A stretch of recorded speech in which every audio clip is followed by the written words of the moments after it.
ನಮ್ಮ ಮಂತ್ರಿಗಳು ಹಿಂಗೆಲ್ಲ ಮಾಡಿದ್ರು. ಏನೇ ಮಾಡಿದೆ ನೀನು ಅಂದರು. ನಾನೇನು ಮಾಡಲಪ್ಪ, ನೀವು ಕೊಟ್ಟಿದ್ದ ದುಡ್ಡೆಲ್ಲ ನನಗೆ ಕೊಟ್ಟರು ನಿಮ್ಮವರು. ಜನಗಳಿಗೆಲ್ಲ ಒಂದು ಕಡೆ ತೊಗೊಂಡಿರ್ಬೋದು, ನನಗೆ ಗೊತ್ತಿಲ್ಲ. ದುಡ್ಡಿಂದ ಓಟ್ ಬರ್ತಾಯಿದೆ ಅನ್ನೋದು ಮರಿಬೇಕಾಯ್ತದೆ. ಒಂದು, ಈ ಸರ್ಕಾರ ನಿಷ್ಕ್ರಿಯವಾಗಿದೆ ರೀ, ಏನೂ ಮಾಡಿಲ್ಲ ರೀ. 3 ವರ್ಷ ಕಾಲ ಕಳೆದು ಎಲ್ಲ ಒಂದು ಕಡೆ ಆ ಜನರಿಗೆ ಮತ್ತೆ ವಂಚನೆ ಮಾಡೋಕ್ಕೆ ಬರ್ತೀರಿ. ಇದು ಯಾವ ನ್ಯಾಯ ನಿಮಗೆ? ಏನಿದೆ ನಿಮ್ಮ ಸರ್ಕಾರ ಸಾಧನೆ?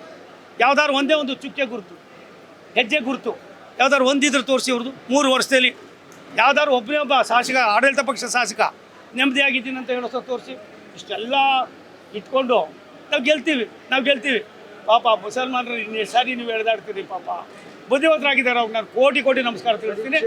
ಈ ಕ್ಷೇತ್ರದಲ್ಲಿ ಅವ್ರು ಸರಿಯಾಗಿ ಬುದ್ಧಿ ಕಲಿಸ್ತಾರೆ. ಈ ಕ್ಷೇತ್ರದಲ್ಲಿ ವೀರಶೈವ ಲಿಂಗಾಯತ ಮತದಾರರು ಸಹ ಒಂದು ರೀತಿ ನಿರ್ಣಾಯಕ. ಯಾಕಂದ್ರೆ ಈಗ ಅಲ್ಪಸಂಖ್ಯಾತ ಸಮುದಾಯ ಕಾಂಗ್ರೆಸ್ನಲ್ಲಿ ಇಲ್ಲಪ್ಪ. ಅಲ್ಪಸಂಖ್ಯಾತರು BJPನೇ, ಲಿಂಗಾಯತರು BJPನೇ. ಈ ದೇಶದಲ್ಲಿರೋ ಎಲ್ಲ ಜಾತಿ ಎಲ್ಲ ವರ್ಗದವರು ಕೂಡ BJP. ನನಗನ್ಸುತ್ತೆ ಅತ್ಯಂತ ಬಹುಮತದಿಂದ ನಮ್ಮ ಅಭ್ಯರ್ಥಿ ಶ್ರೀನಿವಾಸು. ಅವನ ಹೆಸರೇ ಶ್ರೀನಿವಾಸ ರೀ, ನನಗದು ಗೊತ್ತಿಲ್ಲಪ್ಪ.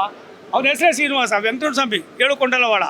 ಕ್ಷೇತ್ರದಲ್ಲಿ ಒಂದು ರೀತಿ ಮಾತು ಕೇಳಿ ಬರ್ತಾ ಇದೆ. ಅಂದ್ರೆ ಗೆದ್ರೆ ಮುಸ್ಲಿಮರಿಂದ, ಸೋತ್ರ ಲಿಂಗಾಯತರಿಂದ. ಒಂದು ನಿಮಿಷ ತಾಳಿಲಿ. ಅವರಿಬ್ಬರು ಕೂಡ BJP ಪರವಾಗಿದ್ದಾರೆ. ಎಲ್ಲ ಒಂದು ಕಡೆ ಎಲ್ಲ ದಿನಾನು ಒಂದೇ ದಿನ ಆಗೋದಿಲ್ಲ ಅಂತ ಹೇಳಿದೆ ಮೊನ್ನೆನೇ. ಮತ್ತು ಇನ್ನೊಂದು, ತುಂಬ ಆರುವಾಗ ದೀಪ ಜೋರಾಗಿ ಉರಿತದೆ. ಅವ್ರು ಮಾಡಬಾರ್ದಾಯಿತು.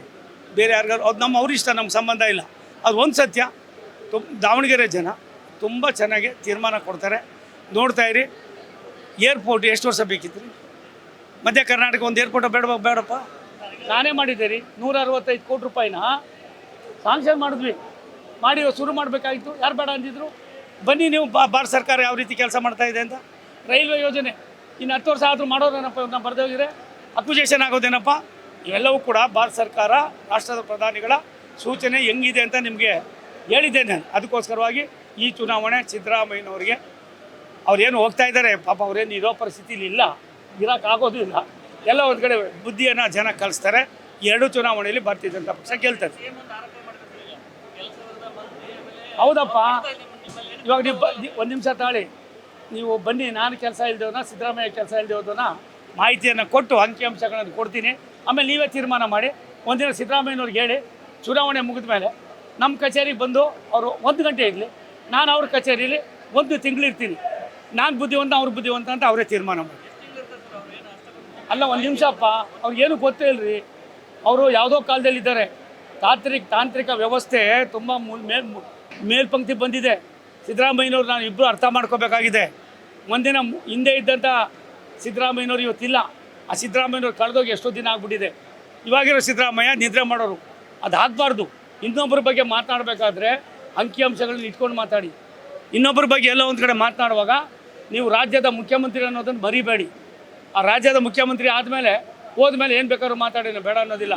ರಾಜ್ಯದ 7.5 ಕೋಟಿ ಕನ್ನಡಿಗರ ಮುಖ್ಯಮಂತ್ರಿ. ಹಾಗಾಗಿ ನಾನು ಭಾರತ ಸರ್ಕಾರದ 142 ಕೋಟಿ ಜನರ ಒಬ್ಬ ಪ್ರತಿನಿಧಿ.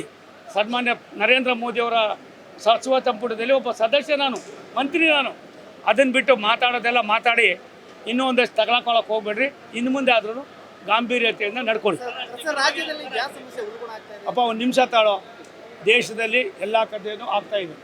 ಆದರೆ ದಿನಬಳಕೆ ವಸ್ತುಗಳಿಗೆ, ದಿನಬಳಕೆ ಗ್ಯಾಸ್ಗಳಿಗೆ ಸ್ವಲ್ಪ ಅಂಥ ತೊಂದರೆ ಆಗೋದಿಲ್ಲ. ನನಗನ್ಸೋದು ಅಲ್ಲಲ್ಲೇ ಕಮರ್ಷಿಯಲ್ ಗ್ಯಾಸ್ದು ಸ್ವಲ್ಪ ಇದಾಗ್ತಾಯಿದೆ. ಅದನ್ನು ಕೂಡ ಇದು ಮಾಡಿ ಒಂದು ದಾರಿಗೆ ತರ್ತಕ್ಕಂಥ ಕೆಲಸವನ್ನು ಮಾಡ್ತೀವಿ. ನಾನು 3-3:30ಗೆ ನೀವು ಅಲ್ಲಿ ಬಂದರೆ ಅಲ್ಲೆಲ್ಲ ಮಾತಾಡೋಣಪ್ಪ. Thank you.